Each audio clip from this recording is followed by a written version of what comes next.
3명의 어린 소녀가 백만장자를 쫓아가 도움을 요청합니다. 그리고 끔찍한 일이 일어났습니다. 이건 아무도 계획하지 않은 이야기예요. 그도 그들도 아니다. 부유한 호랍이었던 그는 변화를 바라지 않았습니다. 그의 삶은 조용한 목장에서 마지막 목까지 날카롭게 다듬어졌습니다. 하지만 어느 날 도시에서 돌아오던 중 그는 길에서 모든 것을 뒤집어 놓는 무언가를 보았습니다. 특이한 발견이에요. 인형과 메모를 든 3명의 조용한 소녀는 그의 인생에서 가장 중요한 장의 시작을 알렸습니다. 시작하기에 앞서 오늘은 세계 어느 지역에서 시청하시는지 댓글로 알려주세요. 그날 드네브롭스크의 하늘은 무겁고 짙은 낯빛이었는데 마치 하늘 자체가 무언가를 두려워하는 듯했다. 리사는 낡은 픽업 트럭을 타고 시장에서 돌아오던 중 그들을 보았습니다. 처음에 그는 그들이 이웃마을의 아이들일 뿐이라고 생각했습니다. 길을 잃었을 수도 있고 장난치고 있을 수도 있죠. 하지만 가까이 갈수록 그의 마음은 점점 고요해졌습니다. 3명의 작은 인물이 고속도로변을 따라 조용히 걷고 있었다. 가방도 없고 어른도 없었고 손도 잡지 않았지만 거의 하나의 그림자로 합쳐지는 듯했다. 그는 속도를 늦추고 창문을 열었다. 안녕. 괜찮아. 그의 목소리는 쉰 편이었고 오랫동안 낯선 사람과 대화하지 않은 탓이었다. 8살쯤 되어 보이는 나이 많은 소녀가 문으로 다가왔습니다.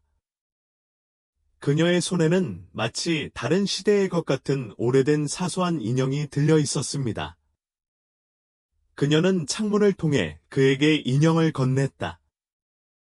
장난감 상자에는 메모가 매달려 있었는데 솔기가 고르지 않게 꿰매져 있었다.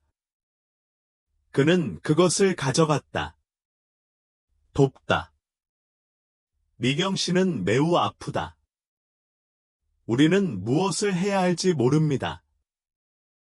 그는 소녀들을 바라보았다. 한 사람은 무릎이 더럽고 다른 사람은 머리가 헝클어졌으며 3번째 사람은 눈이 너무 커서 먼저 시선을 돌렸습니다.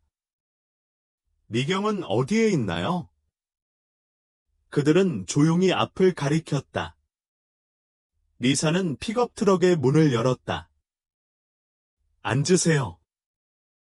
그들의 침묵이 답이었습니다. 그들은 당황하지 않고 말없이 앉았습니다. 방금 앉았어요. 그들이 데려온 집은 그의 땅에 있었습니다. 하지만 리옹은 그곳에 누군가가 살고 있다는 사실을 전혀 몰랐습니다. 오래된 목초지 가장자리에 있는 버려진 별채. 그는 오랫동안 그것을 철거할 계획을 세웠습니다. 발밑의 계단이 삐걱거렸고 문은 반쯤 열려 있었습니다. 타는 냄새, 늙음, 뭔가 신맛 나는 냄새가 코를 찔렀다. 오래된 소파 근처 바닥에 한 여자가 누워 있었습니다. 얼굴은 잿빛 회색이고 호흡은 거의 들리지 않습니다. 이거 농담이에요? 그는 물었다. 장로는 고개를 끄덕였다. 그는 무릎을 꿇고 자신의 맥박을 확인했다. 였다.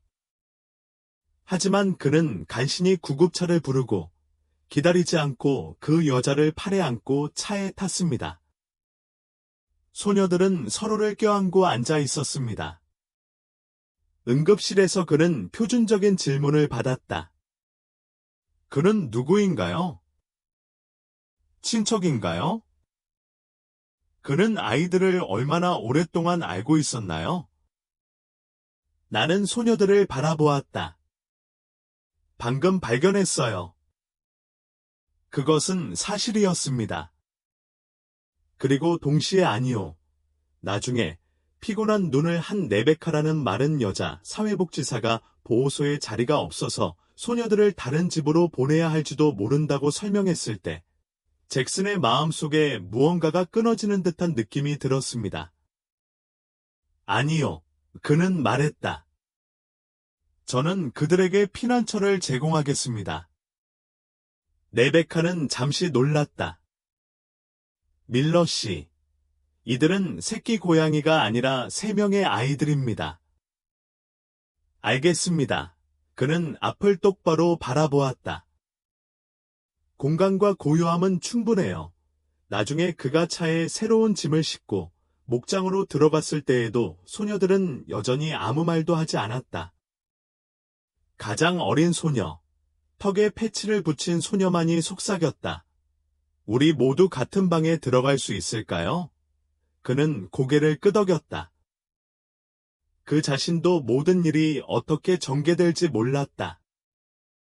첫날 밤, 그 셋은 옷을 벗지 않은 채 마치 병아리처럼 한 매트리스 위에 누워 있었습니다. 그는 난로에 나무를 넣고 문을 반쯤 열어두었습니다. 그는 작별 인사를 하며 저는 옆방에 있어요. 무슨 일이 있으면 전화 주세요. 오라고 말했습니다. 아무도 전화하지 않았어요. 하지만 아침이 되어 눈을 뜨자 그는 그들을 보았습니다. 새 소녀는 그의 침실문 앞에 조용히 앉아 있었다. 경비원처럼. 모든 게 괜찮아요? 그는 물었다. 그들은 그저 고개를 끄덕이고 돌아갔습니다. 이틀 후, 울타리 근처에 누군가 버린 개 한 마리, 아니 강아지 한 마리가 나타났습니다. 그는 모든 생명체에게 짖었다. 하지만 나중에 그가 알게 된 나이 많은 소녀의 이름이 에비게일이었고, 그녀가 그의 옆에 앉자 그는 엎드려서 얼어붙었습니다. 그 이후로 나는 그들을 떠나지 않았습니다. 그를 레인저라고 부르자 가운데 있는 사람이 말했다. 거의 들리지 않음. 좋은 이름이네요. 잭슨이 고개를 끄덕였다. 이제 그는 당신 것입니다. 그들은 서로를 바라보며 처음으로 살짝 미소 지었습니다. 하지만 솔직한 것이었습니다. 일주일 후, 그는 그들이 베개 밑에 음식을 숨기는 것을 보았습니다. 2년 후, 막내로서 혜진은 조용히 잠자리에 들기 전 이야기를 스스로 부르고 손가락으로 벽에 그림을 그린다. 한 달 후, 오비게일은 헛간의 건초가 얼마나 남았는지 추적하기 위해 오래된 판자에 비누를 묻힙니다. 그는 말이 많지 않았지만 모든 것을 보았습니다. 그들은 거의 아무 말도 하지 않았지만 모든 것을 느꼈습니다. 그리고 어느 날 밤 슬기가 속삭였다. 여기 있을래? 그는 간단히 네. 지금 여기 있습니다. 라고 대답했습니다. 그리고 그날 저녁부터 침실 문 앞에는 아무도 앉지 않았습니다. 첫날 저녁, 소녀들이 예전 손님방 구석에서 잠이 들었을 때 리사는 자신이 마음도 습관도 준비하지 못한 짓을 저질렀다는 것을 깨달았습니다. 그는 태어날 때부터 직선으로 이루어진 공간에서 살았습니다. 울타리, 일정, 총소리, 쇼핑 일정, 그리고 이제 집에는 그가 알고 지낸 지 하루도 안 된 세 자녀가 있었습니다. 그는 왜? 와 같은 질문을 스스로에게 던지지 않았습니다. 또는 얼마나 오래요. 그는 농장에서 다른 모든 일을 할 때와 똑같은 방식으로 했습니다. 소가 절뚝거리면 치료해주세요. 폭풍이 오면 지붕을 강화하세요. 하지만 이 소녀들은 소도 아니고 날씨도 아니었습니다. 그들의 상처는 보이지 않고 끔찍합니다. 아침에 레베카가 서류를 가지고 도착해서 임시 보호에 필요한 모든 서류에 서명했습니다. 그녀의 눈은 주에 깊었다. 당신은 자신이 책임이 있다는 것을 알고 있습니다. 이건 심각한 문제예요. 이건 자비가 아닙니다. 나는 바보가 아니야, 잭슨이 대답했다. 그녀는 고개를 끄덕이고 폴더에서 사진을 꺼냈다. 역사에서 우리가 알 수 있는 것은 이것뿐입니다. 미경 할머니. 친족은 아니고 어머니가 실종되었을 때 그들을 데려간 이웃일 뿐입니다. 문서가 거의 없습니다. 여자아이의 탄생도 부분적으로만 확인되었습니다. 그녀에게 무슨 문제가 있는 거지? 그는 뇌졸 중에서 회복될 가능성이 낮습니다. 집에서는 유통기한이 지난 약과 오래된 음식이 발견되었습니다. 모든 것은 하나의 실로 묶여 있었는데 그 실이 끊어졌습니다. 그는 창밖을 조용히 바라보았다. 소녀들은 마당에 있는 닭들을 보고 있었습니다. 강아지는 옆으로 쓰러질 때까지 빙빙 돌며 달리다가 코를 골기 시작했습니다. 다음은 무엇인가요? 공식적으로 아이들은 임시 보호를 받고 있습니다. 3개월 후 상태를 검토합니다. 아마도 위탁 가족일 수도 있다. 어머니가 나타나면 돌려보내거나 입양할 수도 있다. 하지만 그 과정은 길고 힘듭니다. 그는 갑자기 돌아섰다. 다른 가족은 필요 없습니다.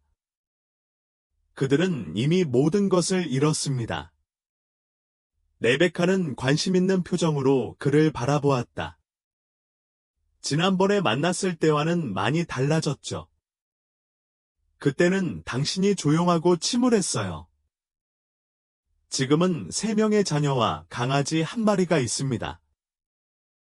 이게 많은 걸 설명해 주네요. 그는 첫째 주 동안 제대로 잠을 자지 못했습니다. 그는 밤의 소리에 익숙해졌습니다. 코요테 소리, 문이 삐걱거리는 소리, 풀이 속삭이는 소리. 하지만 이제는 다른 소리가 들렸습니다. 조용한 흐느낌, 떨림, 복도에서 들리는 가벼운 발소리. 매일 밤 그녀는 그의 집에 와서 보고는 떠났다. 혜진이 인형에게 무언가를 속삭였다. 그녀는 잠자는 동안에도 손가락 마디가 하얗게 변할 때까지 담요를 꼭 움켜쥐고 있었다. 3번째 저녁에 그는 그들의 침대 옆에 앉았습니다. 우리 농장에서는 모두가 이래요. 나도 그렇고, 레인저도 그렇다. 소녀들은 조심스러워졌습니다. 하지만 밤에는 아니라고 그는 덧붙였다. 밤에는 모두가 두려움 없이 쉬게 됩니다. 여기서는 아무도 당신을 꾸짖거나 때리거나 데려가지 못할 것입니다. 당신이 그곳에 있는 동안은 그곳은 당신의 집입니다. 그들은 아무 말도 하지 않았다.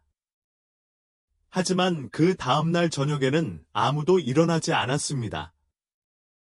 그들에게 일은 약이었습니다. 그는 각 작업을 강조했습니다. 그녀는 계란을 돌보고 닭에게 먹이를 주기 시작했습니다. 그녀는 말의 식량을 돕는 일을 했습니다. 그녀는 남은 식량을 보관하는 테이블을 마련해 두었습니다. 그는 그들이 징징거리거나 변덕스럽지 않고 얼마나 빨리 일을 시작하는지 놀랐다. 당신은 전에 어떻게 살았나요? 그는 한 번 물었습니다. 그들은 서로 눈빛을 교환했다. 혜진은 대답하기로 결심했다. 우리는 오랫동안 그 방에서 살았습니다. 아빠가 떠난 후 엄마는 계속 잠을 자거나 소리를 질렀습니다. 그러자 악마가 나타나 우리를 데려갔습니다. 그녀의 이름을 부르는 사람은 그녀뿐이었다. 그녀가 그리워요? 그녀는 요리를 하지 않을 때에도 수프 냄새가 났다. 대답은 간단했지만 핵심을 찌르는 내용이었습니다. 어느 날 아침, 혜진은 잭슨에게 다가가 그의 손을 꽉 잡았습니다. 이건 당신을 위한 거예요. 거기에 그림이 있었어요. 4명의 인물, 카우보이 모자를 쓴 경기도, 3명의 소녀, 그리고 한 마리의 개 태양이 그들 위에 있습니다. 우리야, 그녀는 고개를 끄덕이고 돌아서서 달려갔다. 그는 오랫동안 그림에서 벗어날 수 없었다. 하루 뒤, 그는 음식을 사러 간 지역 상점에서 이웃인 월드라는 노인에게 말을 걸었는데, 그는 소문에 귀가 밝은 사람이었다. 아이들을 돌보신다고 들었어요? 내가 그를 데려갔어요. 잭슨이 짧게 대답했다. 언제부터 성인이 되셨나요? 다른 방식으로 사는 게 가능하다는 걸 깨달았을 때부터요. 그리고 그들이 사람이 아니라 천둥번개만을 두려워하는 법을 배우기까지 얼마나 오래 당신과 함께 있을 건가요? 월트는 그저 휘파람을 불 뿐 아무 말도 하지 않았다. 한 달이 지나자 소녀들은 익숙해졌습니다. 슬기는 목장에서 가장 고집스러운 말과 공통점을 찾았습니다. 그녀는 마치 어른이 된 병참장교처럼 바닥에 분필로 건초 계획을 그렸습니다. 매일 저녁, 그녀는 그에게 쪽지, 이야기, 편지를 가져다 주었다. 아니면 그냥, 오늘은 좋았다고. 하지만 신뢰는 고르게 성장하지 않았습니다. 너무 이른 시간이었어요. 아물더니 다시 아팠어요. 어느 날 저녁, 지은은 진흙 컵을 깨고 얼어붙었습니다. 동공이 확장되고 손가락이 테이블 가장자리를 움켜쥐었다. 미안해요. 그녀는 조용히 말했다. 화내지 마세요. 그는 잔해물을 주워 모아 양동이에 담았습니다. 그냥 컵일 뿐이에요. 나는 더 심한 일을 겪었어요. 내일은 접착제로 붙여도 괜찮을 것 같아. 그녀는 대답하지 않았지만 1시간 후 그녀는 그의 작업실로 들어가 조용히 테이블 위에 그림을 올려놓았습니다. 접착제, 컵, 그리고 그 아래에는 감사합니다. 두 번째 달에 그들은 처음으로 진짜로 웃었습니다. 레인저는 페인트통에 손을 넣어 마당 곳곳에 자국을 남겼습니다. 그는 욕을 했다. 소녀들은 웃음을 터뜨렸다. 슬기는 선로를 레인저 영역의 공식 경계로 두는 것을 제안했습니다. 그는 동의했다. 그날 저녁 그들은 불 옆에 앉아 있었습니다. 그는 옥수수를 구우고 있었습니다. 그녀는 그의 어깨에 기대어 잠이 들었다. 그녀는 그에게 얼마나 많은 건초를 사야 하는지 사무적인 태도로 말했다. 그녀는 강아지를 쓰다듬었다. 파파잭, 그녀가 갑자기 말했다. 그는 움찔했다. 우리가 당신을 그렇게 부를 수 있나요? 그는 불을 들여다보았지만 즉시 대답하지 않았다. 할 수 있다. 본인이 원할 경우에만 가능합니다. 우리는 원해요. 그는 그날 밤 잠을 잘 수 없었다.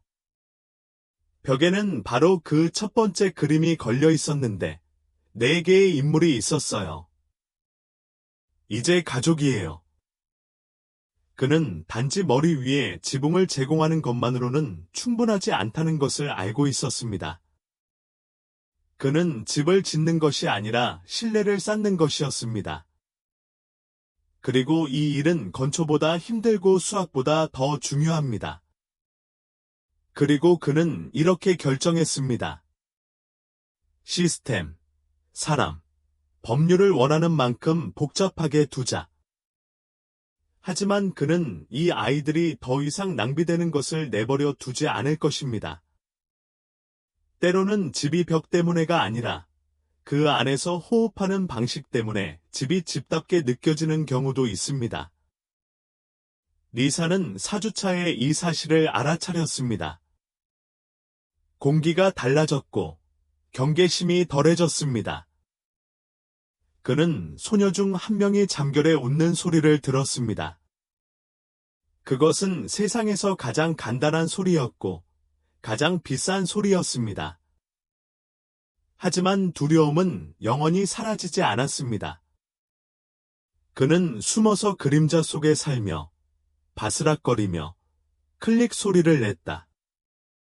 때로는 지은이 큰 소리를 듣고 굳어버리거나 슬기가 리사의 무거운 물건을 갑자기 떨어뜨리면 본능적으로 머리에 손을 얹을 때와 같이 단순한 움직임으로 돌아오기도 했습니다. 특히 밤에는 더 힘들었습니다. 어느 늦은 밤, 리앙은 이상한 소리에 깨어났습니다. 누군가가 바닥을 손톱으로 천천히 긁는 소리가 들렸습니다. 그는 일어나 복도로 나갔다. 나는 불을 켜지 않았다. 무서워할지도 모른다는 걸 알았기 때문이다. 그림자가 식료품 저장실 문 가까이로 움직였다. 그는 더 가까이 다가왔다. 그 작은 인물은 얼어붙었다. 나는 인형을 찾고 있었어요. 그녀는 넘어졌다. 그녀가 없으면 무서워요. 그는 몸을 웅크리고 찬장 밑을 들여다보고 귀가 없는 떨리는 인형을 꺼냈다. 가져가세요. 하지만 당신은 혼자가 아닙니다. 지금은 여기가 안전해요. 그녀는 고개를 끄덕였지만 손은 떨렸다. 그는 더 이상 말하지 않고 그녀를 다시 데려가 그녀의 자매들 옆에 눕혔습니다. 새벽까지 그녀는 그의 손가락을 손바닥에 쥐고 있었습니다. 다음 날 아침, 리사는 모두를 도시로 데려다 주었습니다. 새로운 옷, 책, 신발을 선택해야 했습니다. 가게는 작았지만 판매원은 세심했습니다. 소녀들은 마치 그의 재킷을 다처럼 꼭 붙잡았다. 괜찮아요. 그는 속삭였다. 아무것도 살 필요 없어요. 그냥 선택하세요. 처음에는 거절했지만 나중에는 각자 셔츠 한 장씩 그리고 연필 한 자루씩 조심스럽게 가져갔습니다. 카시르카는 미소 지었다. 이거 당신 것인가요? 그는 바로 대답하지 않았다. 네. 거의 다 됐어요. 그는 쇼핑을 마친 후 그들을 도서관으로 데려갔다. 그곳은 조용했습니다. 오래된 페이지와 접착제 냄새가 났다. 혜진은 그림이 있는 선반 근처에 매달려 있었습니다. 지은은 그 지역의 지도를 달라고 했습니다. 그녀는 말에 관한 책에 관심을 갖게 되었다. 원하는 것을 선택하세요. 라고 그는 말했다. 우리는 글을 읽을 줄 몰라요. 슬기가 인정했다. 괜찮아요. 배울 거예요. 그동안 내가 책을 읽어줄게요. 이렇게 해서 그들은 저녁 의식을 시작했습니다. 그는 의자에 앉아있고, 새 소녀는 바닥에 앉아있고, 강아지는 근처에 있습니다. 그는 큰 소리로 읽었다. 때로는 이야기를, 때로는 오래된 잡지의 기사를 읽었다. 가장 중요한 것은 목소리, 리듬, 차분함입니다. 2주 후, 혜진은 침대 밑에 분필로 메시지를 그렸습니다. 여기는 더 이상 무섭지 않아요. 아래에는 하트와 인형이 있습니다. 그는 청소를 할 때 그것을 보았습니다. 당신이 이걸 했나요? 그녀는 고개를 끄덕였다. 나중에 다른 사람이 여기 살면 어떡해요? 지금은 좋은 사람들이 있다는 것을 그에게 알려주세요. 그는 고개를 끄덕였지만 속이 꽉 막혔다. 다른 사람. 그녀의 머릿속에는 아직도 아무것도 영원히 속하지 않는 세상이 있었습니다. 샬롯의 경우는 더 어려웠습니다. 그녀는 다른 사람들보다 조용했고 말도 덜 했습니다. 그녀는 세상이 망가질 것을 예상하는 듯 조심스럽게 세상을 바라보았습니다. 하지만 그녀는 동물에 대한 놀라운 감각을 가지고 있었습니다. 가장 변덕스러운 말조차도 저항 없이 그녀에게 다가왔습니다. 그는 어느 날 그녀가 늙은 메린을 쓰다듬는 것을 보았는데 그 메린은 누구도 자기에게 다가가는 것을 허락하지 않았습니다. 그는 조각상처럼 움직이지 않고 서 있었고 그녀는 그에게 거의 들리지 않는 노래를 불렀습니다. 어떻게 하나요? 그는 물었다. 두렵지 않아요. 그냥 그들과 함께 있을 때는 두렵지 않고 그들도 저와 함께 있으니까요. 어느 날 그는 평소보다 늦게 도시에서 돌아왔다. 어두웠습니다.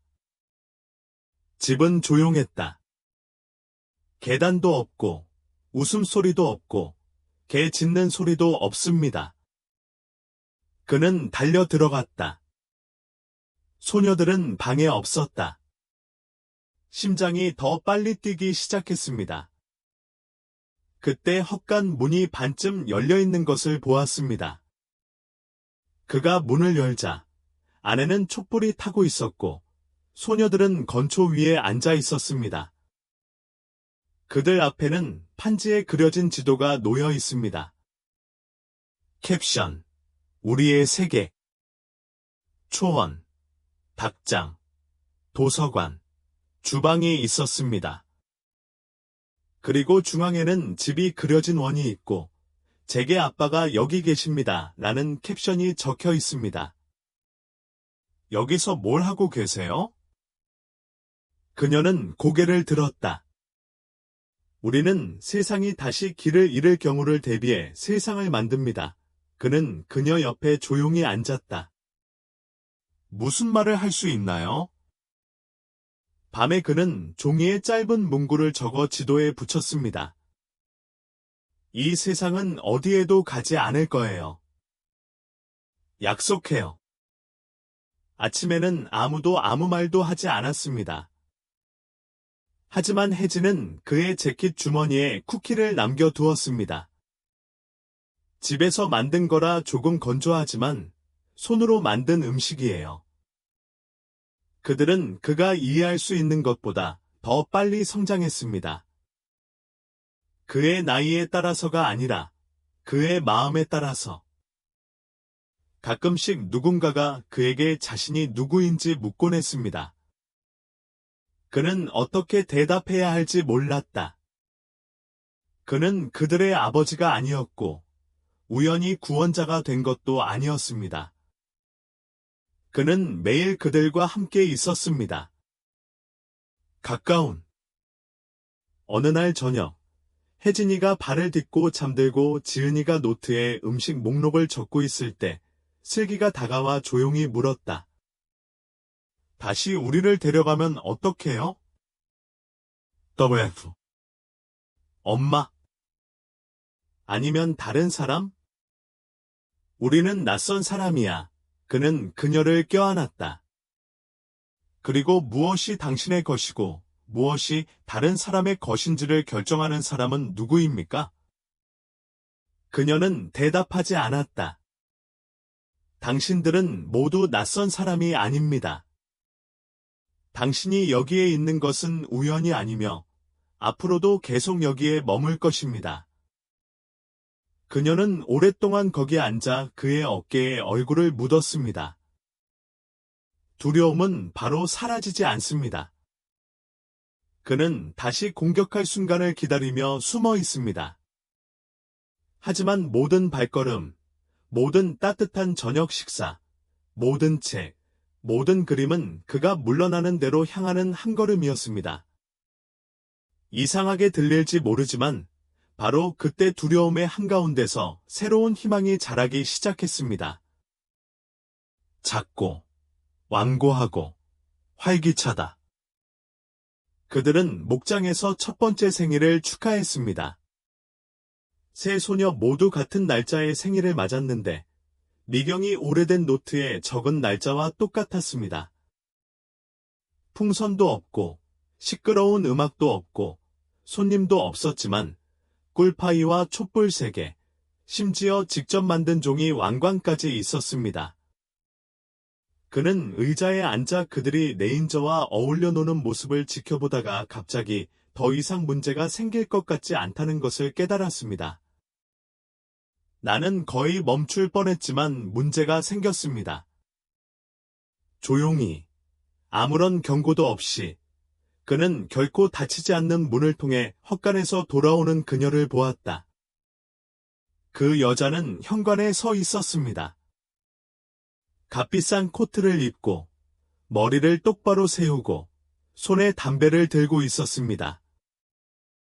소녀들은 그녀를 알아차리자마자 얼어붙었다. 시선은 공허해졌다. 그녀는 뒤로 물러섰다. 혜진은 개 뒤에 숨었습니다. 그녀는 그저 돌아섰다. 안녕하세요, 그 여자가 말했다. 나는 내가 엄마라고 생각해요. 그는 더 가까이 다가왔다. 누구세요? 제 이름은 은주입니다. 저는 이 세 아이의 어머니입니다. 그들은 제 딸입니다. 그는 소녀들을 바라보았다. 고요. 오직 혜진만이 그의 손을 더욱 꽉 쥐었다. 당신은 1년 동안 떠나 있었잖아요. 라고 그는 말했다. 어디에 가셨어요? 저는 멀리서 대접받았지만 이제 돌아와서 아이들을 데리고 가고 싶습니다. 그들은 당신을 알아보지 못할 거예요. 시간이 지나면 알게 될 거야. 얘네는 내 자식이 아니야. 카우보이. 내 자식이야. 서류도 있고 증명서도 있어. 그는 대답하지 않고 그저 바라보기만 했습니다. 그의 내부에서 둔하고 억제된 파도가 일어났다. 분노가 아니라 불안이에요.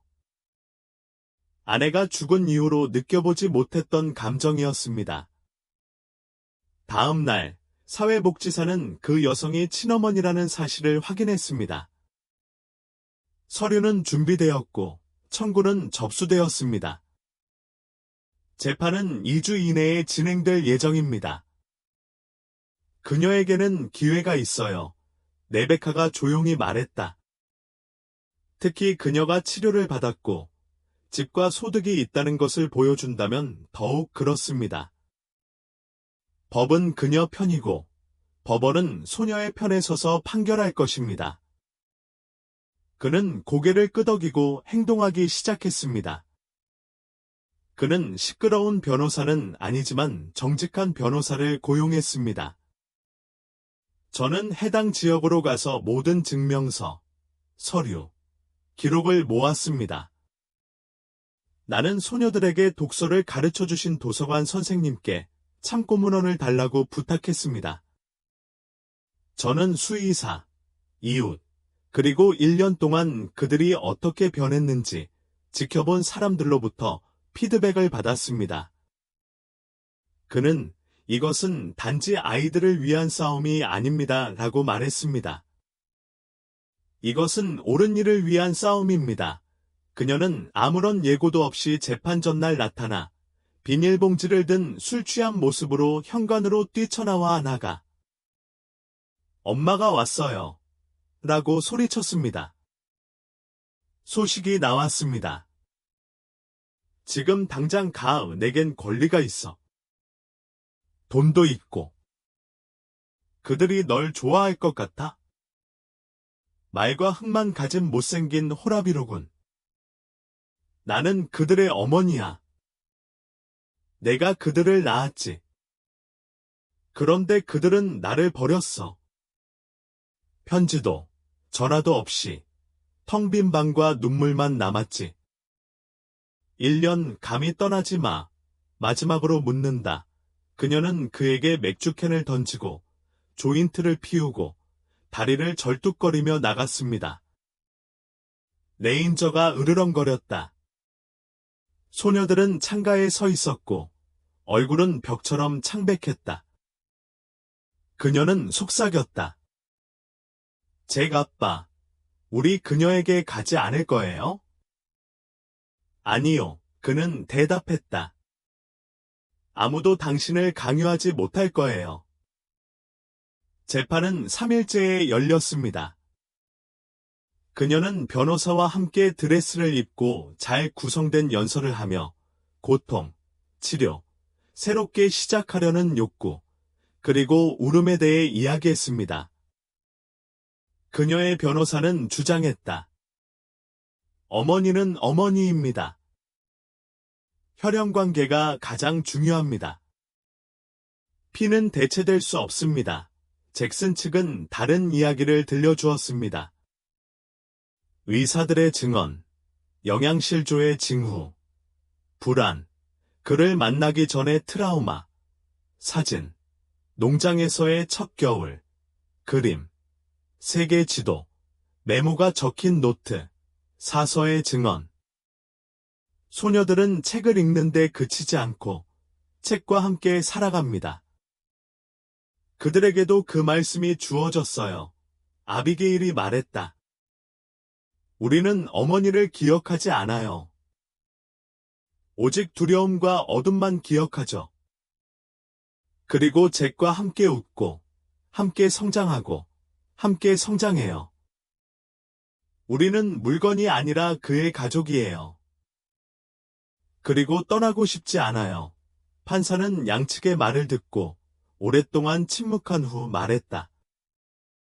때로는 피가 진실을 말해주지 않고, 때로는 행동이 말보다 더 중요해요. 그리고 아이들은 소유물이 아니라 살아있는 영혼입니다. 나는 잭슨 밀러에게 양육권을 맡기기로 결심했다. 입양 절차를 시작하기 위해서였다. 침묵. 그리고 눈물. 잭슨. 몇 년 만에 처음으로. 혜진은 그의 손을 잡았다. 우리가 여기 있겠다는 뜻인가? 그래. 영원히. 은주는 아무 말도, 작별 인사도 없이 조용히 방을 나갔다. 단 한 번 뒤돌아보았을 뿐, 어쩌면 처음으로 자신이 떠났을 때가 아니라 돌아오지 않았을 때 그들을 잃었다는 것을 깨달았다. 그날 저녁, 지은은 잭슨에게 새로운 버전의 지도를 건넸다. 중앙에는 우리는 영원히 집에 있다라는 글이 쓰여 있고, 그 아래에는 깔끔한 글씨로 잭 아빠라는 글자가 쓰여 있습니다. 법원에서 공식 문서가 도착한 날, 첫 번째 진짜 눈이 내렸습니다. 서명과 인장이 찍힌 짧은 문단 하나가 모든 것을 바꾸어 놓았습니다. 리사는 에비게일, 샬럿, 혜진 휘틀록이라는 3명의 어린 자녀를 입양할 권리를 얻습니다. 그는 손에 서류를 쥐고 있었지만 그의 손은 추위 때문에 떨리고 있지 않았다. 오히려 올해 내내 너무 많은 것을 참아왔다는 사실 때문에 떨리고 있었다. 소녀들은 재킷을 입고 근처에 서 있었고 그들의 발치에는 기침을 하는 레인저가 있었습니다. 그녀가 가장 먼저 눈을 들었다. 그러면 이제 우리는 당신들의 것인가요? 그는 그들 앞에 주저앉았다. 즉, 이제 여러분은 영원히 내 딸이라는 뜻입니다. 늘 다른 사람보다 나이 많은 척하던 에비게일이 갑자기 아무 말 없이 그에게 달라붙었다. 그녀는 울기 시작했습니다. 그녀는 조용히 말했습니다. 파파 잭, 축하해도 될까요? 필연적으로요. 우리는 영화에서처럼 크리스마스를 축하하지 않았고, 많은 손님이 모이는 곳도 아니었습니다. 우리는 스스로 나무를 베어냈습니다. 그녀는 너무 비뚤어진 것 같은 것을 선택했습니다. 그녀는 우리와 같아요. 그녀가 말했다. 나무는 오래된 리본, 소나무 열매, 종이 하트로 장식되었습니다. 그들 각자는 용기의 말을 가지고 있습니다. 희망, 집, 가족. 그들은 서로에게 선물을 주는 대신 행동을 취했습니다. 오트밀 쿠키를 만들었어요. 그녀는 눈 속에서 송아지를 낳는 데 도움을 주었습니다. 혜진은 그들 각자에게 그림이 담긴 엽서를 만들어 주었고, 리사는 소녀들에게 보내는 첫 편지를 테이프에 녹음했다. 그는 그것을 큰 소리로 읽지 않고 그냥 침대 옆에 두고 켰습니다. 당신은 내가 찾고 있다는 것을 몰랐던 것을 제공해 주셨습니다. 당신은 내 인생을 돌려주지 않았어요. 당신 때문에 나는 필요한 존재가 되었어요. 아빠, 두 분 다 절대 혼자가 되지 않을 거라고 약속해요. 그들은 조용히 귀를 기울였고, 그날 밤 혼자 자는 사람은 아무도 없었습니다. 삶이 다르게 흘러가기 시작했습니다. 소녀들은 새로운 습관을 발달시켰습니다. 그녀는 낸초의 지출 일지에 들어가 은행의 회계사조차도 놀랄 만큼 명확하게 일정을 기입했습니다. 속삭임은 말의 속삭임으로 바뀌었습니다. 심지어 아무도 길들일 수 없는 야생종마조차도 고개를 숙인 채 그녀에게 다가왔다. 어느 날 지역 농부 한 명이 어떻게 그런 일을 하시나요? 라고 물었습니다. 그녀는 저는 그냥 안 해요. 듣기만 해요라고 대답했습니다. 혜진은 허구의 이야기를 적은 일기를 썼습니다. 때로는 리제 자신도 놀랄 만큼 정확했습니다. 어렸을 때 제가 네오를 무서워했다는 걸 그녀가 알고 있나요? 그녀는 헛간의 벽, 돌, 나무의 그림을 그렸습니다. 살아있는 모든 것, 심지어 무서운 것조차도 친절합니다. 어느 봄날, 리사는 학교 축제에 그들을 데리고 마을로 갔습니다. 이는 그들이 가족으로 참여한 첫 번째 공개 행사였습니다. 사람들은 호기심을 가지고, 의심을 품고, 미소를 지으며 그들을 바라보았습니다. 선생님은 그들이 얼마나 꽃을 피웠는지 정말 놀랍다고 말씀하셨습니다. 잭슨은 그들은 배신당하지 않을 거라고 느끼기 시작했을 뿐이에요. 라고 대답했습니다. 쉽지 않고 드문 일이죠. 두 사람이 함께 산지 3년째 되던 해, 그는 오랫동안 개간하고 싶었던 멀리 떨어진 버려진 땅의 일부를 팔았습니다. 그는 이 돈으로 가족을 잃은 어린이들을 돕기 위한 기금을 설립했습니다. 저는 바로 그날 아침 먼지 낀 길을 세상에 발이 걸어갔던 것을 기념하여 그 발자국을 새 발자국이라고 이름 지었습니다. 자원봉사자들과 임시 병동들이 목장으로 오기 시작했습니다. 소녀들은 더 이상 단순한 아이가 아니라 멘토입니다. 그들 각자는 길을 잃는 것이 어떤 것인지 알고 있었습니다.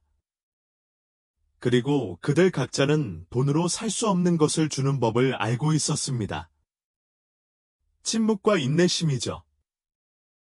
그리고 무엇보다도 원하시면 머물 수도 있습니다. 여름 동안 그들은 혜진을 위한 창작 스튜디오인 나무집을 따로 지었습니다. 안에는 천막, 책장, 오래된 테이프 레코더가 있었습니다. 개장일에 그녀는 수치로 벽에 글을 썼습니다. 동화는 허구가 아닌 경우도 있습니다. 때로는 누구도 큰 소리로 믿지 않는 진실일 수도 있습니다. 그녀는 지역 청소년 협회에 갔다.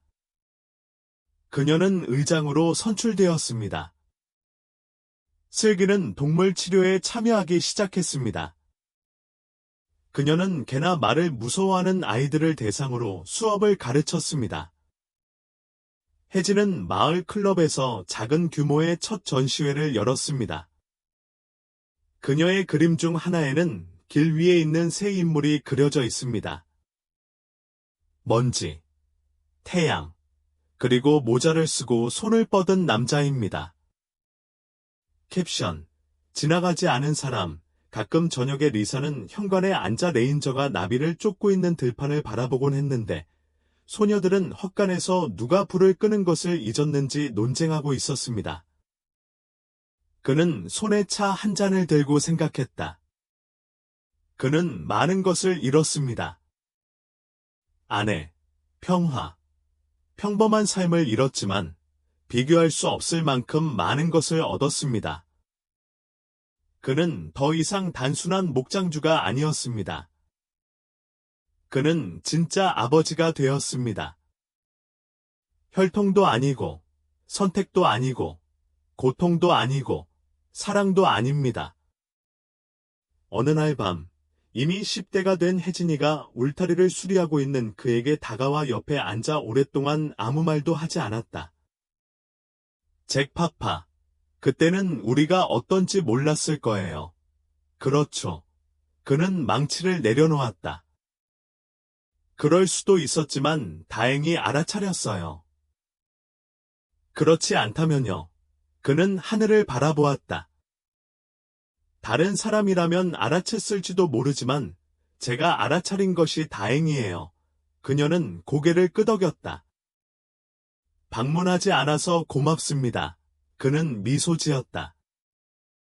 저 길을 따라와 주셔서 감사합니다. 혜진의 일기 마지막 페이지 중 하나에 나중에 적힌 글이 실려 있었습니다.